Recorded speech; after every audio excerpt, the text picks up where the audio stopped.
Very much. Madam President, this is the fourth speech this year that I've had arguing how we're going to have to match our defense resources to our national defense strategy. And this, as a reminder, this is the national defense strategy. People seem to be forgetting about this. This was put together it was in 2018.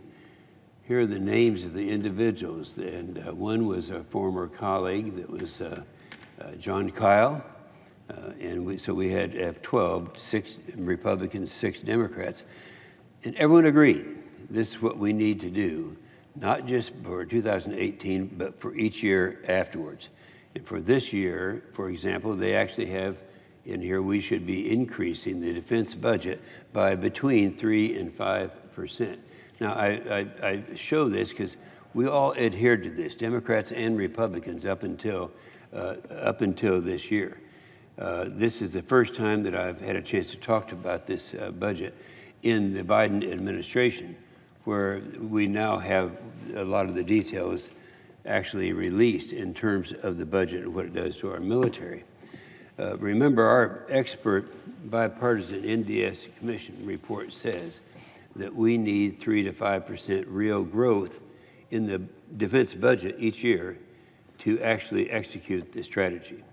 The defense budget the Biden administration sent us does not achieve this goal. In fact, it's really a cut in this administration. Even worse, just last week, the Fed predicted inflation next year will be bigger than predicted. Now, if that continues, this budget will be even bigger cut than expected and will hamstring our troops even more than we thought. A lower defense top line than last year is just the first problem. The details of this budget are also worse than we forecasted. We have a floor chart here that shows, the budget puts shipbuilding on a starvation diet. Navy tells us that we need 355 ships, probably more than the 400 that we have, that we're talking about right now. Now, right now, we're under 300 ships, and the trend is down, not up. And what's the administration's answer? They joke around about having a 355 ship Navy with only tugboats, but we don't have the luxury of jokes. The people don't know this out there. The people don't realize that China is ahead of us, Russia's ahead of us in some of these areas. They assume that we're always like it was right after World War II for so many years. The Chinese Navy already has 355 ships. Now, Madam President, they already have it. That's not something they're looking for like we are right now. We're at 300 ships looking for 355. They've already got them. Then there's the Russians you add to that. That's another 223. So we're talking about far more they have right now than we have, and nobody understands that. So it's as if we have only one opposition, one adversary out there, and we don't. We have several, but the two prime adversaries are China and Russia, and they're up right now to 595 ships. And we're at 300. So what does that tell you?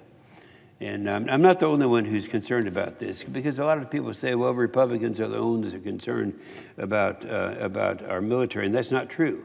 Democrat Congresswoman Elaine Floria said it well. She said, quote, "The Navy budget is not a serious budget for great power competition." Without objection, I'm adding her to her recent article about the Navy's fleet to the record. This budget also fails to make any progress on growing or modernizing the Air Force. Instead, the Biden budget procurement actually decreases by almost 15% across the entire military. The Air Force, that is 25%, 20%. President Biden's own nominee for the Secretary of Air Force told us that one of the best things that we could do is accelerate buying additional F-35s, but this budget doesn't do that. It just the fleet just gets older and smaller. Perhaps the greatest casualty of the Biden budget is the Army. You know, that's But I guess I'm used to that by now. I was a product of the Army, and all my Army friends remember what happened back in 1994. I was in the House at that time, and on the House Armed Services Committee. And at that time, I can remember when someone who was in a hearing, an expert, predicted that in 10 years we would no longer need ground troops. And of course, we know what has happened since that time. So the greatest casualty is always the Army. Instead of investing, it deeply cuts the Army across the board in the modernization, procurement, force structure, readiness. You know, I can't understand why we'd decrease full spectrum training just as we start to get healthy after the readiness crisis of 2017.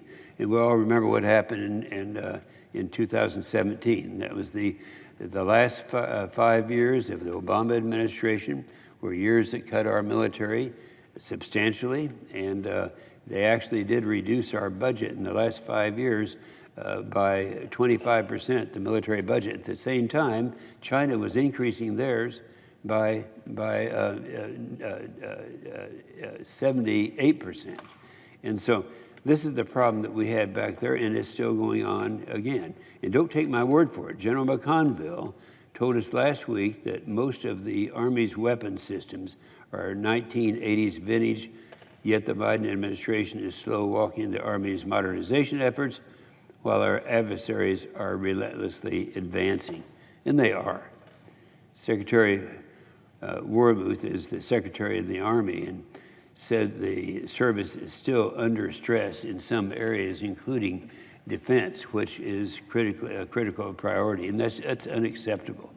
Additionally, while Secretary Austin kept his promise to fully fund nuclear modernization, this is an area where I can't blame anybody for this, because this has been going on for a long period of time, since after World War II. And that is our nuclear modernization program has been not substantial, and others have been catching up with us slowly but surely, and that's where we are today. And so he kept his word. His concern was, his promise was to fully fund nuclear modernization. I remain concerned about the $600 million cut in the NNSA deferred maintenance budget. Now, the NNSA, we're talking about nuclear now and our nuclear capabilities. It would have fixed crumbling infrastructure that is necessary and keep nuclear weapons program on track. Now, you can't see this very well, Madam President, but when you look closely, and it's worthy coming up and looking, and we see some of the oldest equipment here, and it's obvious just by looking at it that it doesn't work. So not only are other countries catching up and passing us, our equipment has not been modernized. And that's what we're going to do. This is what Secretary Austin wants to do. We have not been able to pay for it yet. We've got to get that done. It would have fixed crumbling infrastructure that's necessary to keep nuclear weapons on track. The reality of this budget cut is on display in the unfunded priorities list put together by military services and the combatant commanders. Now, we said the combatant commanders. No one knows more than the combatant commanders know about our state of readiness. In total, we're looking at $25 billion in key equipment, weapons, and more that our services could use, but this budget can't support. Many people call these a wish list. I call them risk lists. You know, the reason that we don't hear a lot about people that are talking about the risk, the military people, is because risk means lives. When military people talk about risk, they talk about about losing lives, and people don't like to talk about that. But that's something we are now in the position where we have to talk about it. We can only kick the can down the road so far, generating more and more risk, but we don't talk about risk. We never do. We just demand that our military would do more with less. We keep divesting, but the investments never follow. And this trend of increased risk will only accelerate. It's already clear the administration is signaling they want to cut the military even deeper next year. Earlier this month, I read in the press about a memo by Acting Secretary of the Navy as he tries to minimize the damage and risk his sailors resulting from the significant budget cuts. And he was very sincere about this. He says the Navy is forced to choose between modernizing ships, subs, and aircraft. Does anyone in here believe that the Chinese are choosing between ships, subs, and aircraft? Recently, our nation's highest-ranking military officer, that's General Milley, told us that the Chinese and Russians combined actually spend more than us on defense. Now think about that for a minute. You don't hear that. Nobody's talking about this. We've been told for so many years that we don't need to spend more on defense because we already spend more than our competitors. Turns out that's just not true, and American people are not aware of this. Now part of the difference is that the Chinese and the Russians don't take care of their people. You know, I've talked a lot about the fact that we don't do that. Remember all the housing problems we're all concerned about? Are we spending enough on housing for our people? Well, communist countries, they don't care about that. They just give them a gun and say, go out and kill people. But they don't take care of people. That's the cost. The greatest expense that we have in supporting a military is the expense that we have for housing and for the quality of life for our troops. I can remember that we had a Democrat, and by the way, I'm drawing out a couple of Democrats when I talk about the problem and the fact that this is a concern. It's not just a concern of Republicans. These are Democrat members, and they're concerned. Democratic Congressman Anthony Brown made this point recently, and I agree with him. He wrote, quote, we spend $1 billion more on Medicare in the defense budget than we do on new tactical vehicles. We spend more on the defense health program than we do on new ships. Now that came from a Democrat member of the House. He concluded, he said, in total, some $200 billion in the defense budget are essentially for non-defense purposes, from salaries to health care to basic research. Now, I'd like to add Congressman Brown's article to the record because I think it gets it exactly right. And this is coming from the other side, so I make that UC request. Without objection. Thank you, Madam President. We can disagree sometimes about how we compete with China on non-defense areas.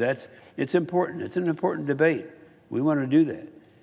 But we've got to be on the same page when it comes to national security.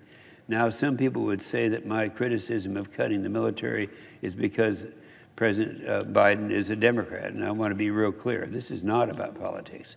It's about protecting this nation, making sure our men and women in uniform have the training, the resources, the equipment that they need to compete and complete their mission and come home safely. I mean, this is what we're supposed to be doing, and that's what we are doing. And I told President Trump, back when he sent his initial budget up when he became president of the United States, that it was not adequate at that time. And I called up Secretary Mattis, and we met the president in the White House, and we showed him why it was inadequate, and it was inadequate.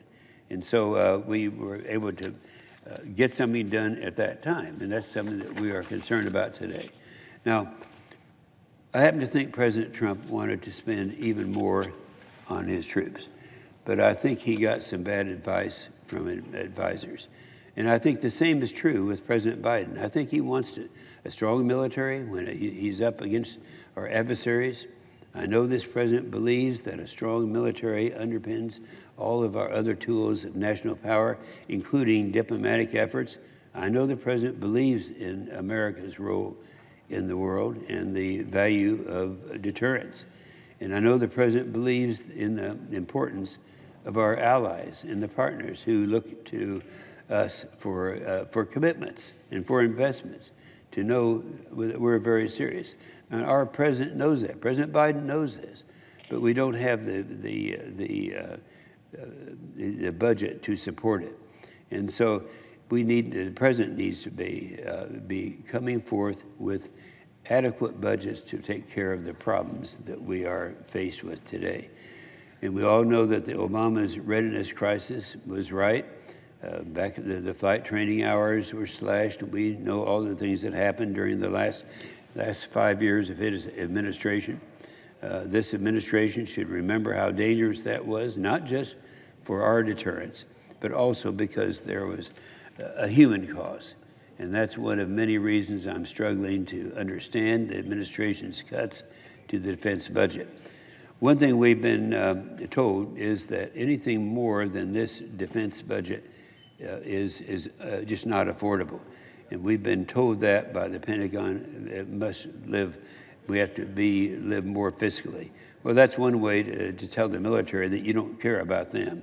This administration wants to spend trillions of taxpayers' dollars on everything you can think of except for the military. And this comes through very clear when the amount of increase that they're having right now is between 16 and 20%, and ours is 1.6%. So in reality, the investments we need to strengthen our military for the decades to come are minimal when compared to overall federal budgeting. Defense spending compared to our GDP is half of what it was in the Cold War, and we live in a much more dangerous world now. We've been told that the Pentagon must make hard choices, as if hard choices are a substitute for strategy-based budgeting. But we're not making hard choices. We're just making bad choices. All of our current military and senior DoD officials agree. We have a good military strategy for China and Russia, but the budget doesn't support this strategy. And as a result, I'm worried deterrence will fail. Maybe today, maybe 5 years from now, and when it does, the cost will be much higher than any investment we would make today. We've made a sacred compact with our service members. We tell them we'll take care of you, we'll take care of them, we'll take care of their families, we do that very well, but we also tell them we'll give them the tools to defend the nation and come home safely. But we're not holding up that end of the bargain. With this proposed budget, the prospects of further cuts, we are failing to give them the resources they need. We can't simply spend our way out of the military problems. We can spend too little and give ourselves, but too little to give ourselves a chance.